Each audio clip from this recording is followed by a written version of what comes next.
Então, vamos lá falar em emparelhamentos, coberturas, em grafos bipartidos. Grafo bipartido, a gente acabou de mostrar que as matrizes de incidência são totalmente unimodulares. Tá? Então, a gente vai se aproveitar dessa estrutura para resolver problemas de emparelhamento e coberturas em grafos bipartidos. Tá? A gente vai, certamente isso aqui são problemas que vocês já viram lá em teoria dos grafos, tá? Talvez até tenha sido citado em análise de algoritmos, tá? A gente não vai refazer a teoria que foi feita lá aqui, tá? Não é o intuito. O intuito aqui é simplesmente mostrar que alguns resultados ou alguma extensão daqueles resultados que vocês viram, tá? São consequências imediatas de otimização linear com teoria de total unimodularidade, tá? Com as matrizes totalmente unimodulares. Então, o que a gente vai mostrar é talvez a mais clássica igualdade min-max, né? Ou minimax. Tá, o teorema de Koenig para emparelhamentos. Tá, que diz o quê? Que se a gente tem um grafo bipartido, a cardinalidade de um emparelhamento máximo é igual à cardinalidade de uma cobertura por vértices mínima. Né? Tá? Lembra lá, emparelhamento, a gente quer empacotar, né? O que é um emparelhamento mesmo? Emparelhamento é uma coleção de arestas que não tem ambas as pontas no mesmo vértice, né? Tá, então, se a gente tivesse lá um grafo bipartido, assim, por exemplo, tivesse aqui, por exemplo, isso aqui seria um emparelhamento, tá? Poderia ter, digamos que o vértice tivesse mais arestas, vou fazer de uma forma diferente, vai. Suponha que o grafo é esse aqui, tá? Se a gente fosse lá e pintasse as arestas, essa aqui,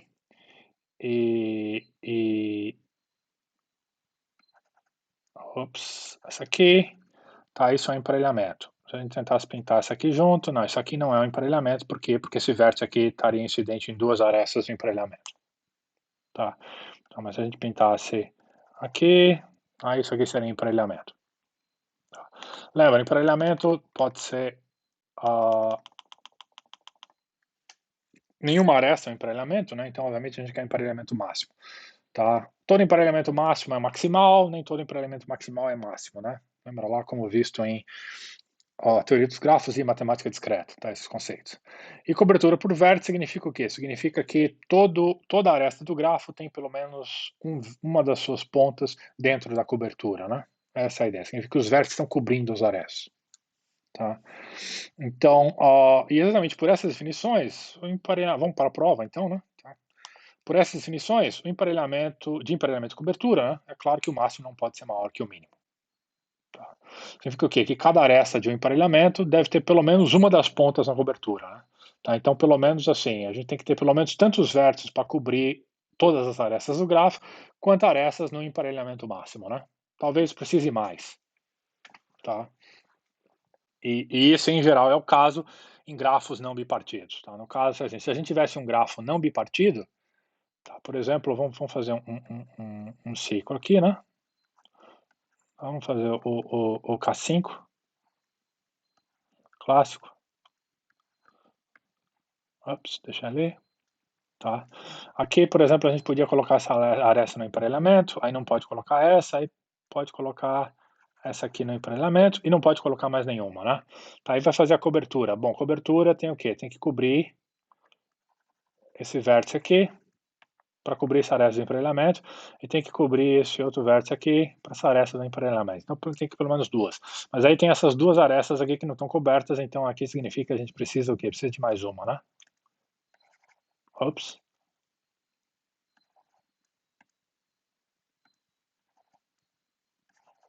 Pronto, tá aqui. Tá, então, em grafos onde a gente tem ciclos de comprimento ímpar, a gente tem o número de vértices. O gráfico é um ciclo de comprimento ímpar, né? Vamos fazer assim. Então, o grafo é um ciclo. Então, o número de vértices que a gente tem numa cobertura mínima é uma unidade maior do que o emparelhamento máximo. Tá, se o ciclo for par, aí não, né? Tá, aí dá direitinho, né? Nesse caso. Então, a gente pode pintar essa aqui, pode pintar essa aqui para o emparelhamento, e aí basta pegar, por exemplo, talvez esse vértice aqui, talvez esse vértice aqui. Tá? Bom, a questão é, e se o grafo não for exatamente um ciclo par, mas for uma coleção deles? Um grafo bipartido. tá? É isso que a gente vai mostrar aqui, olha, que o que acontece quando o grafo é um ciclo de complemento par, se estende a um grafo bipartido. Tá? No caso do ciclo de complemento ímpar, não, aí a coisa pode ficar bem. A gente pode ter vários ciclos de complemento ímpar e a coisa fica bem mais complicada. Tá? E bom, a gente vai mostrar isso usando o quê? Usando a técnica que a gente tem, né? De matriz totalmente modular, programação linear e dualidade forte. Tá? A gente pode usar teorema de dualidade forte, pode usar folgas complementares, tá? Depende de como a gente quiser fazer a prova. Observa que isso que a gente acabou de falar aqui, que o emparelhamento ele tem que ser a menor ou igual à cobertura, né? Isso aqui é dualidade fraca, né? Tá? Você pode ver aqui, emparelhamento a gente quer maximizar, cobertura a gente quer minimizar, tá? Então o que a gente tem aqui é que o máximo é menor ou igual ao mínimo, tá? Então a dualidade fraca sai naturalmente da definição. Natural, né? Lembra, provar a dualidade fraca é trivial, né? Tá? Então, natural que já saísse realmente da definição dos objetos. Tá? A dualidade forte, aí a gente tem que ter um pouco mais de trabalho, como a gente teve, né, para mostrar a dualidade forte. Tá? A gente provou lá via Farcas, aqui a gente só vai simplesmente mostrar que, olha, que os relaxamentos funcionam. Tá? Então, temos aqui uma versão Minimax já. Tá? Bom, o fato é o seguinte, formulação do emparelhamento com integralidade. Bom, coloca lá a matriz de incidências do grafo G. A gente quer o quê? A gente quer maximizar. As variáveis são. Inicialmente as variáveis são inteiras. Vai. Tá? Fato é, a x, a gente não. Cada aresta, tá? Não pode, quaisquer duas arestas de emparelhamento não podem compartilhar uma ponta em comum. Então, cada vértice tem o quê? Tem no máximo uma aresta do emparelhamento entrando nele, tá? Então, aqui, isso aqui é uma restrição de empacotamento. Tá? Isso aqui está dizendo que, olha, cada vértice, tá? No máximo uma aresta do emparelhamento é incidente a ele. Tá? Então, e a gente quer maximizar esse 1 aqui, então, naturalmente, o x não precisaria ser inteiro, o x já seria binário, né? Tá? E o que a gente fez foi relaxar esse x binário para um x contínuo. Tá? Já fez o relaxamento. E aí tirou o dual dele. O dual é esse problema aqui. Tá? E bom, se a gente olhar lá a cobertura, acontece o quê? Cada cobertura tem que tocar uma aresta, né? Então, os vértices, o número de vértices que a gente quer na cobertura, tá? Eles têm que ter o quê? Cada aresta tem que ter pelo menos uma ponta coberta por aqueles vértices. Tá? Então, isso aqui é uma restrição de cobertura. E o que seria inteiro, então, como a gente quer minimizar o y, seria binário, e aqui a gente fez relaxamento, então eles são duais um do outro. Tá? Então suponha que, observe que o x igual a zero e o y igual a zero bom, o x igual a zero é viável para o primal, tá? Mas o y igual a zero não é viável para o dual necessariamente. Tá? Mas o y igual a todo mundo 1 é, né? Porque o emparelhamento vazio, o conjunto vazio de arestas é um emparelhamento. Tá? Pegar todos os vértices do grafo como cobertura é uma cobertura. Não é mínima, mas é uma cobertura. Então, se a gente pegasse aqui o x igual a zero e o y igual a 1, tá? Você teria aqui um x viável e um y viável. Então, ambos os problemas são viáveis por dualidade forte. Tá? Existem soluções ótimas e elas têm o mesmo valor. Então, imagina que o x estrela e o y estrela sejam essas soluções. Tá? X estrela, então, é inteiro, mas além disso, né? Tá? Então, X estrela e Y estrela, eles existem e têm o mesmo valor por dualidade forte. Mas nota, a matriz A é uma matriz de incidências num grafo bipartido, então ela é totalmente unimodular. E o vetor B aqui é um vetor que só tem elementos uns dentro dele, então também é inteiro. Então, pelo teorema que a gente mostrou, olha, o lado esquerdo aqui, tá? O poliedro desse problema de otimização, de maximização do lado esquerdo, ele é inteiro. Tá? Então, em particular, o x estrela é inteiro. tá? Então, a gente tem isso aí. Então, ó, bom, o caso dele ser binário lá, eu tinha acabado de falar, né? Então, o x estrela é inteiro, mas ainda, ele é maior ou igual a zero e o AX é menor ou igual a 1, uma restrição de Pekin. Então, é claro que ele é binário, tá? Não tem entradas maiores do que 1 e menores do que zero dentro dele, tá? Então, pega como M um conjunto de arestas tais que desse XE estrela aqui, o aresta E, tá? Tal que o X estrela na entrada E é igual a 1. Tá? Para todo vértice V, a gente tem o quê? Como a x estrela é menor ou igual a 1, a gente tem então que no máximo uma aresta E, dentre todas elas que estão incidentes em V, tem xe igual a 1. Então, I está em M. Logo, M é um emparelhamento. Tá? Isso é só estou escrevendo aquilo que eu já tinha mencionado aqui atrás, tá? Na formulação. E além disso, a gente tem o quê? A gente tem que a cardinalidade desse emparelhamento é exatamente o valor atingido pela função objetivo nesse x estrela, né? Nessa solução inteira.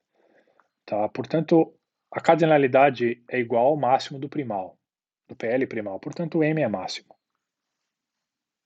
Tá? Isso aqui dá o valor de emparelhamento máximo. A é totalmente unimodular. É um vetor só de uns. Tá? E a gente tem então o quê? A gente tem que o vetor y, tá? Que atinge o mínimo no dual, ele é inteiro. Por quê? Bom, de novo aqui, a gente tem que o C também é um vetor só de uns que é inteiro, né? E a matriz A é totalmente unimodular. Lembra? Então a gente tem lá pelo corolário que tanto o primal quanto o dual são inteiros. Então as soluções garantidas pela dualidade forte, em particular, são inteiras. Tá? Então, o vetor y é inteiro. Mais do que isso, ele vai ser binário. Tá? Porque se aqui é um typo, tá? Então, devia sair o y em negrito aqui. Então, se alguma entrada tem valor maior ou igual a 2, a gente pode reduzir em uma unidade sem violar a restrição de viabilidade. E isso diminuiria o valor da função objetivo, o que contrariaria a otimalidade do y estrela. Tá? Então, no fundo, o que a gente sabe aqui é que o y também é um vetor binário. Define o U como um subconjunto dos vértices V, tais que o y estrela na entrada V é igual a 1. Claramente, essa restrição é satisfeita para cada aresta do grafo. Então, significa que cada aresta tem pelo menos uma ponta coberta por esses vértices que tem y estrela igual a 1. Então, implica que U é uma cobertura por vértice das arestas de G. Mais do que isso, a cardinalidade de U é igual ao valor da função objetiva. E esse valor é mínimo, né? Então, logo, a cardinalidade de U é mínima. Tá? E o resultado segue pela dualidade forte. A dualidade forte foi o que estabeleceu a existência da igualdade, né? Tá? Então, tá aqui. Ops.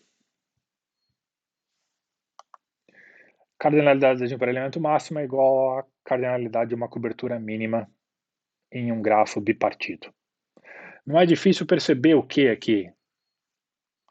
Que esse 1 e esse 1 aqui, que voltam a aparecer aqui, né? A gente pode trocá-los por quaisquer vetores inteiros, né? Tá? Aí a gente não teria mais emparelhamentos, tá? A gente teria os emparelhamentos, que eu vou falar daqui a pouco. Antes disso, de forma similar, a gente prova a versão de cônica com cobertura por arestas, tá? No gráfico bipartido, a cardinalidade de um conjunto estável máximo é igual à cardinalidade de uma cobertura por arestas mínima. Tá? Basicamente está trocando, está fazendo o complementar, trocando o papel de vértices por arestas. Tá? Essa eu não vou provar, talvez eu coloque numa lista de exercícios. E aí sim a versão generalizada que eu tinha falado com vocês. Tá? A gente diz, tem um gráfico bipartido, a gente diz que um B emparelhamento tá, é uma atribuição de valores x tá, nas arestas, valores não inteiros não negativos, né, nas arestas, tá, que para todos os vértices, se a gente somar os valores atribuídos nas arestas que têm as pontas nesse vértice, tá? Aquilo ali é menor ou igual a BV. E a gente tem uma C-cobertura por vértice, de novo, uma atribuição de valores inteiros não negativos aos vértices do grafo, tal que para toda aresta que envolve aqueles vértices u's e v's no grafo, a gente tem que, se a gente somar o y aqui de u com y de v, tá, isso vai ser maior ou igual ao valor C. Colocando com um teorema, vale essa igualdade minimax aqui. Tá? Se A for a matriz de incidências e o grafo bipartido, então o máximo de Cx, tal que é x menor ou igual a b, x menor ou igual a zero, é igual ao mínimo de yb, tal que ya menor ou igual a c, y menor ou igual a zero. Ou seja, o B emparelhamento C ponderado máximo é igual a C cobertura B ponderada mínima. Tá? E bom, não é difícil ver que a prova é praticamente igual a que a gente fez anteriormente, né? Só tem que mudar alguns detalhes. Um outro resultado interessante que sai dessa teoria de matrizes totalmente unimodulares. Tá? Pega G, um grafo, tá? Qualquer agora, e define o politopo dele como se fosse o quê? Como se fosse o feixe convexo dos vetores característicos de emparelhamentos. Tá? Então, pega todos os emparelhamentos M que a gente tem nesse grafo G, monta os vetores binários característicos, ou seja, o vetor característico de um emparelhamento é um vetor binário em 0, 1, tá? Tem tanto zeros e uns quanto tem arestas no grafo, tá? E uma aresta, ela é marcada com 1 se ela pertence àquele emparelhamento, e 0 em caso contrário. Faz o fecho convexo de todos os emparelhamentos. Obviamente, esse politopo, ele mora no espaço R indexado por E. Tá? Isso é o que a gente chama do poliedro dos emparelhamentos. Tá? Edmonds mostrou lá atrás, ainda no fim da década de 60, tá? Que se o grafo G for bipartido, tá? Então o politopo de emparelhamento de G é igual ao conjunto de vetores em RE que satisfazem essas duas restrições aqui. Esses dois conjuntos de restrições, vamos dizer assim. Tá? Primeiro, Xe é maior ou igual a zero para toda aresta E.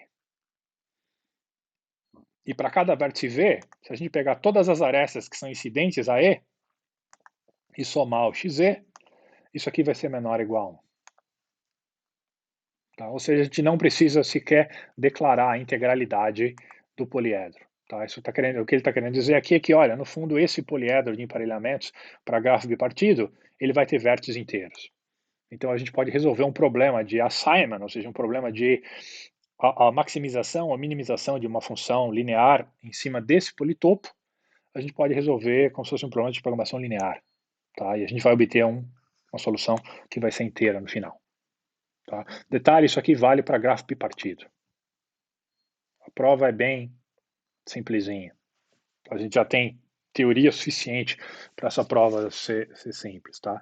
Então, pega o politopo Q definido por esses dois caras aqui. Tá? Então, Q é igual a isso aqui. Por 1 e 2. Todo emparelhamento bipartido de G, ele satisfaz isso aqui. Por quê? Porque todas as entradas são zeros e uns, tá? E a gente sabe que é um emparelhamento. Então, para cada vértice, no máximo uma aresta tem uma ponta lá. Então, todo emparelhamento está dentro de quê? Todo o vetor característico, né? O vetor característico de qualquer emparelhamento de G está aqui dentro de quê? Desse politopo. E assim, obviamente, o politopo do emparelhamento está contido em quê? Só falta mostrar recíproca agora. Tá? Para mostrar recíproca, o que a gente fala? Observa ainda que, se a gente olhar o politopo Q, tá? O que ele satisfaz? Isso aqui é simplesmente a codificação combinatória, o quê? De pegar todos os vetores x, tais que a x menor ou igual a 1, x maior ou igual a 0, né? E que A é a matriz de incidência de G. Ou seja, então a gente tem essa descrição externa do politopo Q. A gente sabe o que? A gente sabe que A é totalmente unimodular. Então todos os vértices dessa descrição externa aqui, eles são o quê? Eles são inteiros. Compensação, obviamente, o quê? O fecho convexo de todos esses vértices inteiros também vai ter vértices inteiros, né? Usando um pouco de Minkowski-Wheel aqui. Então, obviamente, o Q está dentro do poliedro de emparelhamento, tá? Então, vale a recíproca.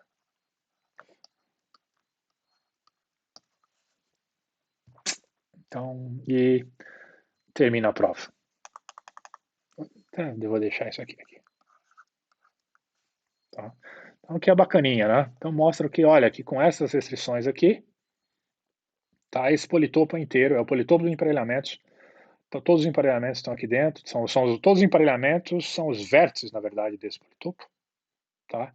E a gente pode otimizar funções lineares aqui. Para que isso serve? Bom, porque isso aqui basicamente resolve o problema de emparelhamentos máximos ou emparelhamentos mínimos, né? E também resolve o problema de peso máximo, né? Emparelhamento de peso máximo, por exemplo. Esse é o ponto. Emparelhamento de peso máximo. E resolve o problema de cobertura de custo mínimo, né? Em grafos bipartidos. Tá? Esse é o ponto. Esse resultado não funciona para grafos não bipartidos, como ele está aqui. Tá?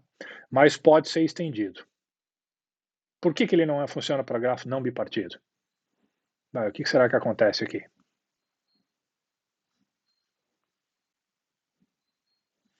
Se tiver um grafo não bipartido, é porque você tem lá um circuito ímpar, pelo menos, né? O que a gente consegue nesse caso aqui? A gente consegue atribuir meio para todos os vértices aqui. Meio para todos os vértices aqui. E está tudo satisfeito. E nada aqui é inteiro. Tá? Então, se o G, isso mostra que G ser bipartido é fundamental, é uma hipótese fundamental aqui. Tá? Mas o fato é que a gente pode estender isso aqui para grafos não bipartidos. Tá? Não vou fazer isso aqui com vocês. Tá? Simplesmente isso, o poliedro fica um pouco maior, a gente tem um número exponencial de restrições bom, a gente não tem uma matriz totalmente unimodular lá, mas a gente tem um sistema total dual integral. Mas isso o curso de otimização combinatória cobre. Por quê? Bom, porque o curso de otimização combinatória não vai cobrir essa parte de emparelhamento em grafo bipartido, né? Tá? Isso foi feito em teoria dos grafos e a gente fez aqui agora. Tá? Então ele começa daqui para frente. Como exercício, tá? Lembra, o que é um emparelhamento perfeito? Emparelhamento perfeito é se todos os vértices estão emparelhados, né? Tá? Então o Edmonds também caracterizou o poliedro dos emparelhamentos perfeitos de grafos bipartidos, onde em vez de ter menor ou igual aqui, a gente requer a igualdade. Tá? Então, a prova praticamente que a gente apresentou funciona. Tá? É um belo exercício. Então, temos aqui o poliedro dos emparelhamentos perfeitos em grafos bipartidos, também está bem caracterizado e é simples assim. Detalhe, esse poliedro aqui, do grafo dos emparelhamentos perfeitos, tá? Os vértices são emparelhamentos perfeitos, então eles são, na verdade, o quê? Eles são matrizes de permutação, tá? Então, lembra lá, quando você queria mostrar que matrizes duplamente estocásticas, tá? Elas são combinações convexas de matrizes de permutação, no caso quadrado, né? Tá? Então, tá aqui, tem relação, tá? O teorema de Birkhoff tem relação com o teorema do Edmonds, tá? Fica aí a dica. De emparelhamentos e coberturas, era só isso que eu queria falar com vocês nesse curso. Vamos voltar a falar então um pouquinho de fluxos, circulações e caminhos. Fluxos a gente já falou bastante nesse curso, né? Mas é natural, é um problema fundamental. Tá? Então, bom, primeira coisa que a gente observa nessa nossa incursão sobre fluxos, pega lá o digrafo D igual a VA e a matriz de incidências N de network, né? Tá? Eu estou usando N de network, assim como esses grafos são conhecidos às vezes. A gente sabe o quê? A matriz de incidência. A gente sabe que um vértice U ela é indexada por vértices e arcos, né? Tá? E a gente sabe que é mais 1 se o arco deixa o vértice U, é menos 1 se ele entra, e é 0 em caso contrário. E a gente já mostrou que essa matriz é totalmente unimodular. Legal. Tá? E a gente sabe o quê? Já sabe que qualquer vértice, qualquer vetor X em RAA, conjunto de arcos, né? Ele pode ser considerado como uma função definida nos arcos, né? É uma função de fluxo. Tá? E a gente sabe o quê? A gente sabe que aí depois vai ter lá uma capacidade superior que diz se o fluxo é viável, né? E a gente sabe o quê? A gente sabe que nesse caso, tá? Considerando todo mundo, a matriz de incidências, a condição nx é igual a zero é a conservação de fluxo para todo vértice, né? Ou seja, o fluxo que sai é igual ao fluxo que entra no vértice. Ou seja, tudo que sai menos o que entra é igual a zero, né? Tá, e aqui a gente não está falando de ST fluxo ainda, né? Onde tinha lá o S e o T. Aqui todos os vértices estão envolvidos, tá? Isso é uma questão de circulação. Ou seja, um X que satisfaz Nx igual a zero é uma circulação. Tá? E aí a gente pode colocar capacidades superiores para elas ser viáveis. Tá?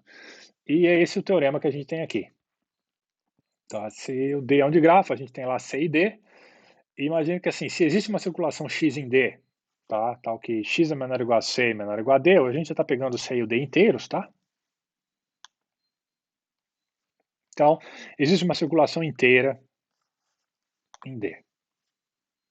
Tá? A matriz A, a matriz N, aqui no caso, que a gente vai chamar, né, de network, ela é totalmente unimodular, os dados são inteiros. Tá? Então, assim, se tem uma circulação, tem uma circulação inteira. E a prova é trivial. Tá?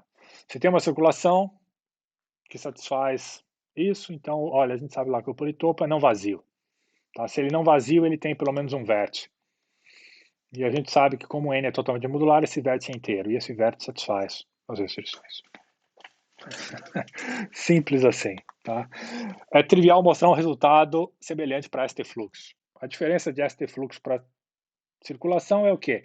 É que o ST fluxo, aí a gente não tem conservação em todos os vértices, né? Aí o S e o S gera, pode absorver algumas coisas, o T absorve e pode gerar algumas coisas, mas é origem e destino, né? Tá?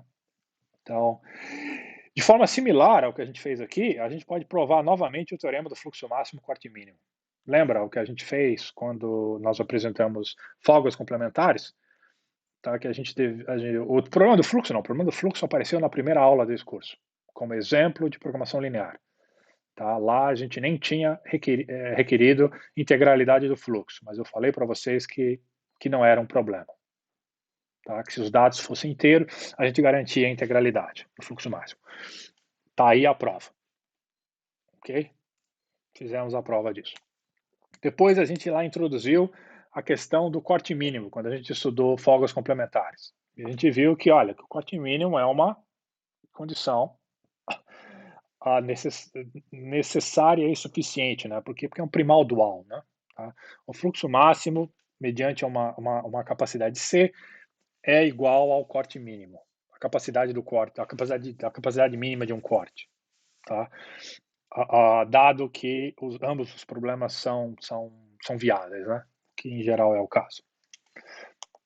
E lá a gente provou isso via folgas complementares. Tá? A integralidade saiu naturalmente da integralidade dos dados e das folgas complementares. Vamos, só de farra, apresentar uma prova aqui que sai da total unimodalidade da matriz de incidências do digrafo, que é a matriz de restrições, né? Tá. Então, bom, o que está querendo dizer, isso aqui foi provado por Ford-Fulkerson, tá? É o Max Flow-Minkut. Então, tem lá o grafo o digrafo, né? DVA, os vértices S e T diferentes, e C aqui é uma capacidade, tá? Imagina que ela seja inteira, tá? Nesse caso, em A. Tá? O valor máximo de um ST corte sujeito a C é a capacidade mínima de um ST-corte. ST-fluxo, ST-corte. Tá? Vamos usar a integralidade, vamos usar a total unimodalidade da matriz de restrições aqui. Então, seja a matriz de incidências de D, acho que eu devia ter chamado de N, né? Mas aqui eu já chamei de A. Fazer o quê? Ih, vai com esse A aqui. Eu devia ter chamado de... Esse A aqui é diferente desse A negrito, tá? Devia ter usado N aqui. Não me atentei a esse detalhe.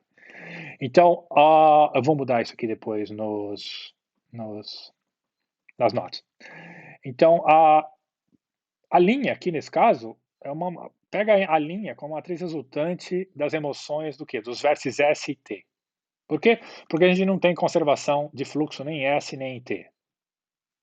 Tá? Então, arranca eles e faz isso uma matriz A'. O que acontece com isso? Bom, a matriz A' agora é uma matriz que se a gente requerer a restrição a x igual a zero nela, isso é uma circulação.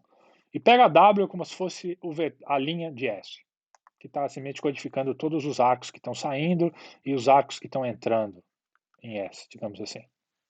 Eles estão em W. O problema do fluxo máximo pode ser formulado como o quê? A gente quer maximizar, então, o fluxo que está saindo, menos o fluxo que está entrando em S, sujeito a conservação de fluxo em todos os demais vértices do gráfico, que não sejam S e o T, e ainda o fluxo tem que ser positivo e ele é menor ou igual a C. Tá? Ele respeita a capacidade. A gente tem dois tipos de restrições aqui, né? Essa e essa. Tá? Então, atribuindo variáveis duais z às restrições a' x igual a zero e a variável y a x menor ou igual a c, a gente obtém esse dual aqui. Tá? Imagina que a gente chama de zeta o valor do primal e μ o valor do dual. Tá? Observa que nesse caso, o que a gente tem aqui? Deixa eu ver se está tudo certo aqui. O x igual a zero, sim. Tá? O y, a gente pode botar o y igual a 1 aqui. O y devia estar aqui. E aí, tudo isso, eles são viáveis. Tá? Então, tem um typo aqui, o y tem que igual a 1. O x e o z podem ser iguais a zero. E aí, então, ambos são viáveis. Então, por dualidade forte, a gente vai valer que o zeta é igual ao 1000. Tá? Então, ok. Então, bom, a linha é totalmente unimodular. Então, ela tem soluções inteiras ótimas. Tá? E o dual, o primal e o dual também tem. Tá? Porque é tudo inteiro aqui. Nesse caso. Tá? Bom, o C não é. Mas o C não vai ser o problema aqui. Por quê? Porque lembra, o que interessa aqui é o lado direito. Ops. Aqui. Tá? Inteiras ou inteiros. Então, a gente tem soluções inteiras tanto para o primal quanto para o dual. Pega o Z estrela do dual, que não tinha o S e o T, e estende ele para um Z til, readicionando o S e o T lá. Tá? Coloca o valor ótimo no S como -1 e o valor ótimo no T como 0. E repete o valor para todos os demais vértices. Por quê? Porque aí a gente pode simplesmente escrever essa restrição aqui que tinha o Z, a linha menos W mais Y, que a gente tinha aqui no dual, está trazendo o W para a esquerda, a gente sabe que isso aqui fica maior ou igual a zero. E, bom, essa subtração do W aqui é exatamente esse Z que a gente colocou aqui, né? Tá, então, a gente tem a mesma coisa aqui no lado esquerdo. Simplificamos a escrita do nosso problema, tá? Fazendo isso. A gente podia ter feito isso montado o problema dessa forma aqui também. Tá? Teria sido ligeiramente diferente, mas também interessante. Então, sobre o Y agora. Então, a gente tratou o Z. Sobre o Y. Obviamente, ele tem que ser tão pequeno quanto possível. Tá? Por quê? Porque ele está na minimização aqui, né? Tá? O que significa, então, que para qualquer arco, o V em A, o que vai valer no ótimo? Vai ser o mínimo entre o ZV estrela menos o ZU e o zero. Tá? Isso aqui vai ser maior ou igual a zero. Define, então, o W como se fossem todos os vértices U em V tais que o Z tilde estrela é menor ou igual a -1. Ou seja, a gente começou aqui com o Z estrela sendo -1. E isso aqui se propaga até um pedaço do grafo. E coloca todo mundo que tem valor -1 aqui dentro. Todo o resto vai estar o quê? Vai estar num outro subconjunto. E vão ter alguns arcos cruzando aqui, indo e voltando.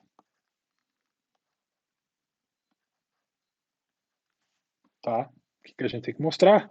Tem que mostrar que os arcos que voltam estão com valor zero e os arcos que vão estão no limite da capacidade, né? Em detalhe, essas capacidades são inteiras. Tá? Então, observa aqui que o S está em W e o T não está. Então, todos os arcos que estão saindo aqui do delta desse conjunto W, isso é um ST corte. Tá? Como a gente tinha definido.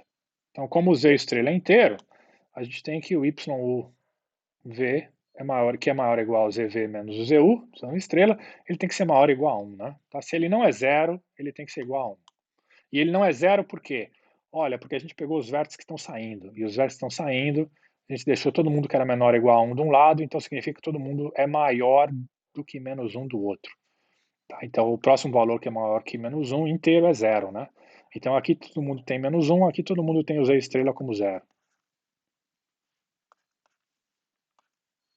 Tá? Então, o Y estrela é maior ou igual a 1 para cada arco que está cruzando esse corte de saída. Tá? Então, logo, o zeta, que é... acho que eu botei ao contrário, na verdade, não, peraí, aqui é um typo. Aqui é o 1000, aqui é o zeta. Não, o delta, o zeta. Tá? Então, o 1000, que é igual ao y estrela C, é maior ou igual ao quê? A soma das capacidades para todos os arcos que estão saindo. Por quê? Porque podia ter alguma coisa... Só tem coisa saindo aqui, né? E isso é maior ou igual ao fluxo que está saindo, porque a gente sabe que não passa mais fluxo do que a capacidade. Que é igual ao valor objetivo da função do primal, que é igual ao zeta. E a gente sabe que o zeta é igual a 1000. Então, tudo isso aqui é igualdade. Então, obviamente, os valores são iguais. Tá? De forma inteira, né? Bacaninha isso, né? Tá? Mais ainda sobre fluxo de circulações. Isso que a gente acabou de provar do Max Flow Min Cut, tá? Ele implica, essa desigualdade implica um monte de outras, como por exemplo a desigualdade em emparelhamento e cobertura, emparelhamento máximo, cobertura mínima em gráficos bipartidos que a gente mostrou. A gente pode fazer uma redução do problema de emparelhamentos para o problema do fluxo. Tá? Ela implica. Mesma coisa por conjunto estável máximo, aresta mínima em gráfico bipartido.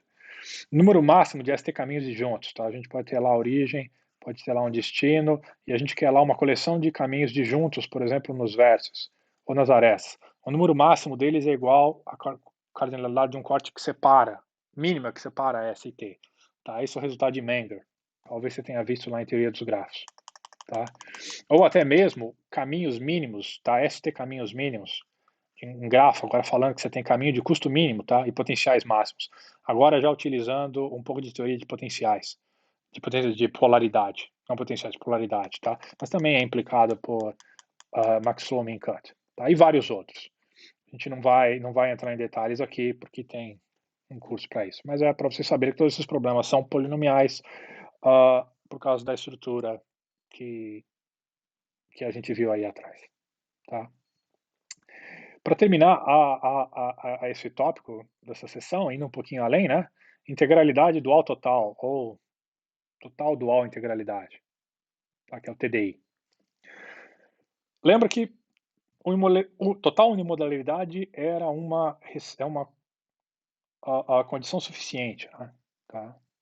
E aqui tem uma prova dessa. Essa matriz aqui não é totalmente unimodular. Tá? Não é difícil perceber. Ok? Pega aqui, né? Tá? Mas o poliedro, tá? Se você criar esse poliedro R aqui, x tal que a x é igual a b, ele é inteiro para qualquer vetor inteiro. Prova isso. É um belo exercício. Tá? Então isso mostra que olha, existem poliedros que são inteiros, cuja matriz de restrição não é totalmente unimodular, né? Tudo a ver com o que a gente tinha falado, tá? Então então existem outras condições suficientes para que mostram que o poliedro também é inteiro, que não é a unimodularidade da matriz de restrição, tá? Todas elas são muito úteis, tá? Várias delas foram descobertas, estudadas, muito úteis. Algumas ainda estão conjecturadas, a gente ainda tem problemas em aberto na questão, tá? Uma delas que também é bem antiga, que também foi muito explorada, tá? É o totally dual integrality, ou integrality, sim, para os britânicos. Totally dual integrality, que a gente traduz livremente para integralidade dual total, tá? Ou total dual integralidade, tanto faz. Que basicamente diz o quê? Essa é a definição que o Edmonds e o Giles forneceram lá em 77, tá? Que a gente diz que um sistema AX menor ou igual a B é totalmente dual inteiro, tá? TDI. Se o mínimo da equação de dualidade, ou seja, pega o primal e o dual aqui, tá? Se o mínimo dessa equação de dualidade, ele possui uma solução ótima inteira y. Para cada vetor inteiro C, tal que esse mínimo é finito. Tá? Então, assim, se o sistema X menor ou igual a B é totalmente dual inteiro, se acontecer isso, tá? Se o dual tem uma solução y dual inteira para qualquer vetor inteiro, que isso é finito, tá? O fato é que se o sistema X menor ou igual a B é TDI, o A tem que ser racional, tá? Mas e o B é inteiro? Então o poliedro AX menor ou igual a B é inteiro. Não é difícil ver o quê? Que isso aqui implica o que a gente tinha feito com o caso da matriz totalmente unimodular, né? Se a matriz totalmente unimodular, isso aqui cobre, tá? Mas o fato é, A não precisa ser totalmente unimodular, tá? Isso aqui também garante a integralidade do poliedro, tá?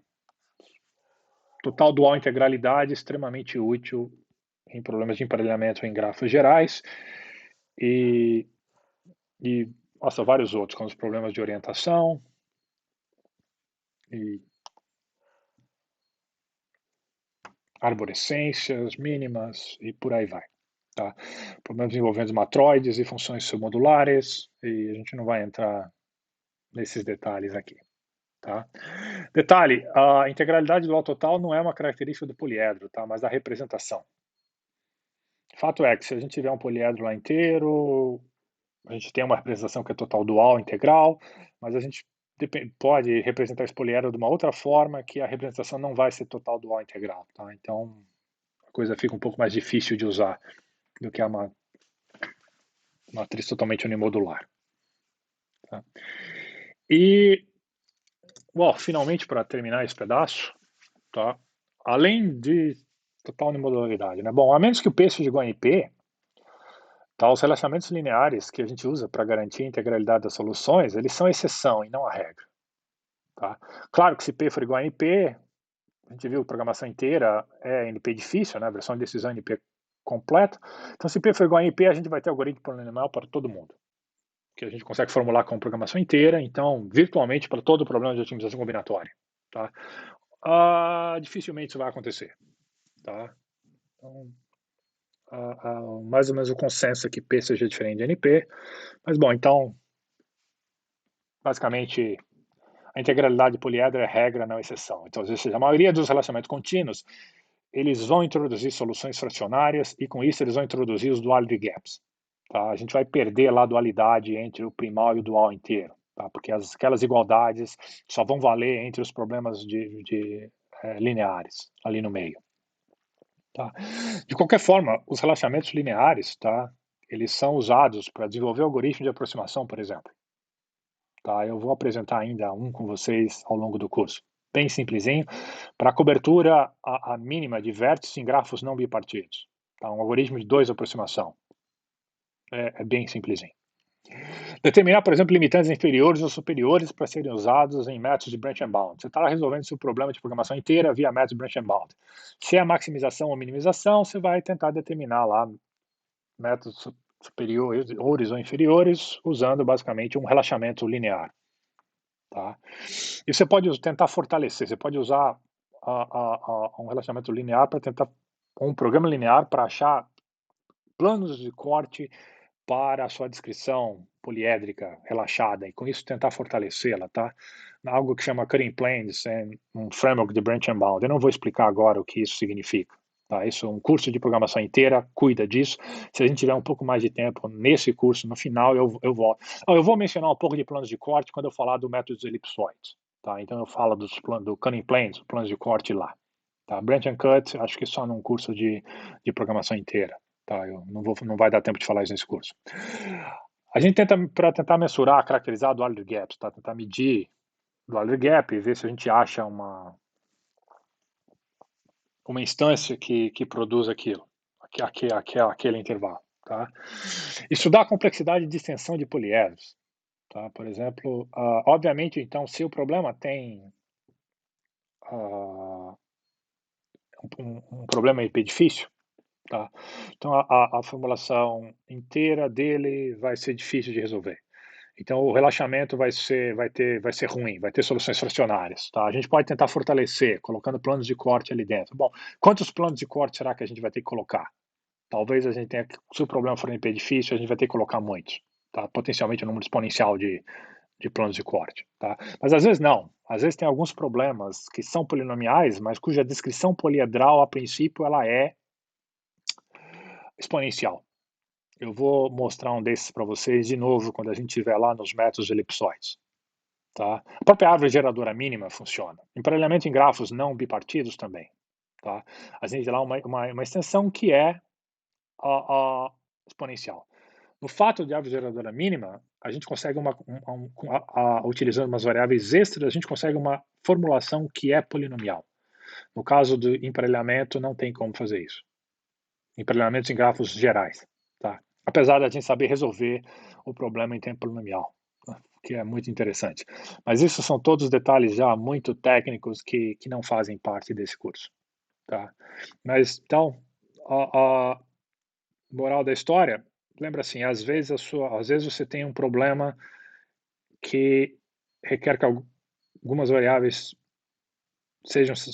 na solução sejam inteiras. Tá? Dependendo da estrutura do seu problema, tá? A integralidade pode sair de graça. Então, você pode simplesmente usar programação linear para resolvê-lo. Se não, você vai usar como uma técnica de relaxamento. Tá? Ou alguma outra coisa. Então, acho que por hoje é isso. E a gente vai voltar a falar de relaxamento um pouco mais no fim do curso e cutting planes, planos de corte, como eu falei, lá na frente, no métodos elipsoides. Tá? Sobre problemas de combinatórios, eu acho que era isso que eu queria falar para vocês e a importância das matrizes totalmente unimodulares, porque é sempre bom saber quem elas são e reconhecer quando você está nessa situação. Legal? Então acho que por hoje é só isso. Anota suas dúvidas, vem nos office hours, tá? Os horários de atendimento, para tirá-las. E até a próxima.